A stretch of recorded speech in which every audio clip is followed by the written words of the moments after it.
The population of Nigerians that are young is 70% of our population today. And these are people who have been left out of the political process. They have been left out of the financial system. They have been left out of our economic system. They have been deprived of education, health. They've been deprived of opportunities. And we are representing them to take the country back from the people who have done this. Gentlemen, we cannot continue to reward people whose only career has been to fail Nigerians from time to time within the political circles. It is time for people who have the capability, who have the ability, who have the exposure, and also the capacity to run this country. The old people who have very, very grandiose but unworkable ideas have run this country to the ground. And young people like us who have always fought for what is right for the last 30 years have come together and said it is time to push out the old people. And that is the message I briefly described upstairs. That you see them, they are still going from conference to conference with old people, whereas the young people have determined and decided how they want to move forward. These guys are going to find out by February 17th, 2019, that this country have moved beyond, this kind of symposium and conferences, because we have moved into the digital world where they are still in the analog era. Mr. President, yes. There are accusations that some of you in this smaller party, as you describe a party upstairs, they are pretenders, they are not contesting for anything. I am not one of them. You know my history. I was the person who started an online newspaper known as Sahara Reporters 12 years ago, and that was what opened the eyes of everybody in this country to the political shenanigans, the financial malfeasance that had become the order of the day. This platform helped put politicians in jail, like Ibori. It helped to expose a lot of scams. It helped to make the 2015 election transparent. And we weren't working for anybody then. In 2010, when Yar'Adua and his people were holding the country to ransom, it was this same platform that helped to bring a minority to become the president of Nigeria. And at that time, there was no ethnicity, there was no religion, there was no relationship. It was pure-hearted intervention in politics. That's what I am to today. Maybe there are other political parties that are working for these parties. Of course, PDP can boast of 35 of those political parties. They were part of the coalition known as COP. So I wasn't part of COP, so you know them and you can recognize them when you see. But our position and messaging is very clear. We are for the betterment of this country. We are about moving this country not to the next level, but the highest level. The media needed to wear his conscience at this time, not to be looking for money. The money that the big political parties or the legacy parties are giving you, they were not monies that they made them. They were money stolen from the public. You have a duty to cover people who have messages and not people who have money.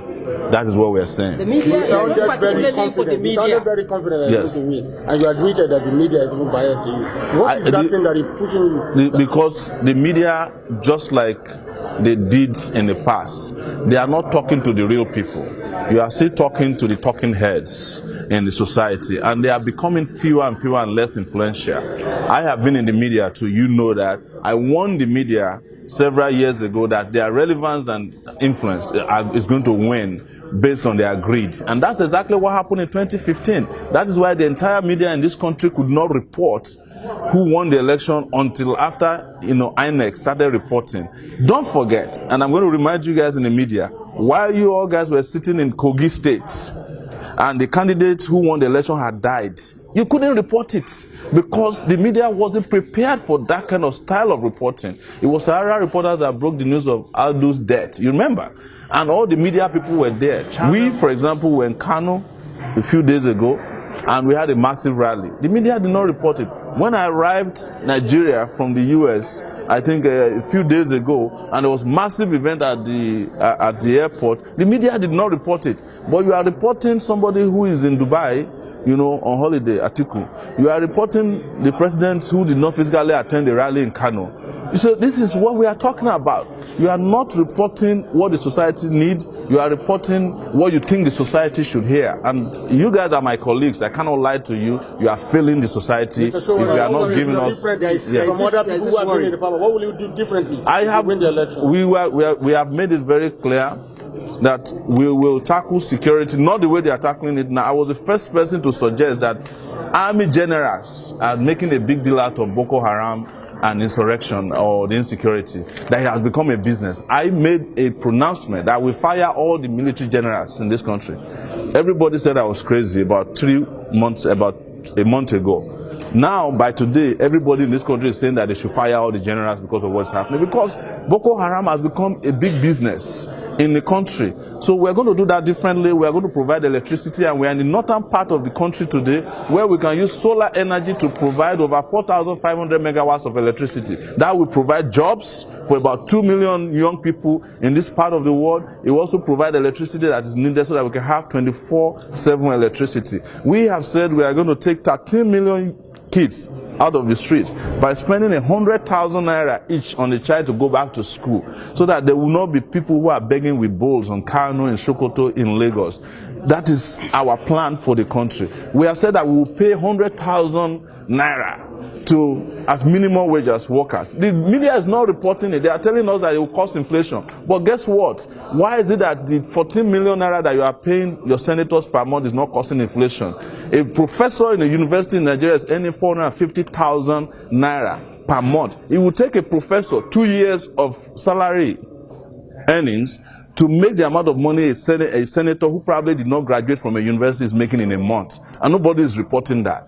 We have said in this same country that we have an economic system that is all inclusive, that we will revolutionize agriculture, the tourism sector, health, that will provide universal basic health for our people, that is for free, that will provide free education, and even provide study allowances for students. 100,000 is what we are planning for every student per semester in this country. We have the money. We just need to reapply it to the people who are in need, because this country needs to stop feeding the greedy. We need to attend to the needy. Finally, there is this fear that you are still being sponsored by Tinubu. What's your relationship? So I'm sponsored by Tinubu, but I don't know who Tinubu is.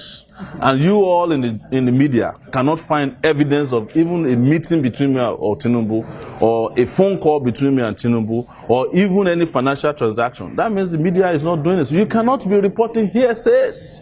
In 1992, when we go to meetings where we were fighting for democracy in this country in 1993, I will be sitting in front as the student union president of University of Lagos. Bola Tinubu will be sitting in the back. Before they will call him, I will have to speak first. With due respect, I may not be as old as he is, but I'm better and more influential than he is in this country. I have been doing activism for 30 years.